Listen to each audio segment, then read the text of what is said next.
Mark Williams. Owen o'i flaen o. Bas fach nôl tu mewn at Williams. Owen unwaith eto. Yn twyllo Downs. Ac yn mynd i'r llawer. Ond ydy ddim yn gico'r smotyn.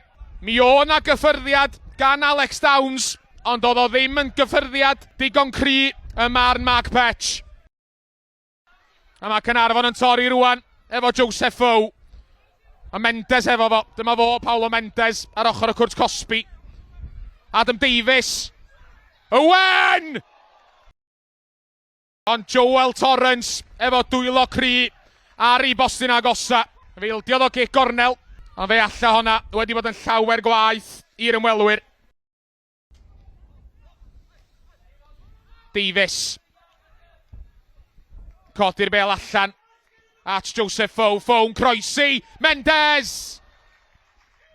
Peniad yn syth at Joel Torrance. Ond da ni wedi chwarae dros awr ebyn hyn. A hwnna oedd cyfla cynta yr ail hanner. Zach Clark. Louis Lloyd hefo fod yma fo. Louis Lloyd yn y cwrt Cosby! A ni ergyd o yn syth at Joel Torrance. Ond y ddau eilydd sy'n newydd oed ymlaen i Caernarfon yn cyfuno. Griff John, lawr y cae. Williams a Pete yn brwydro amdani. Zach Clark yn ergydio. Yr golwr wedi gollwng y bel. Gwaedd am gico'r smotyn.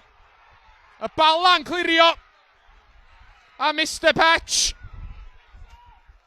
yn penderfynu bod na ddim trosedd. Bel ymlaen. At Mooney. Matty Hill yn troi. Hill yn argydio. A fe darodd yr eilydd honna'n dda. Ond heibio'r postyn athi. Wrth i ni fynd mewn i'r funud ola.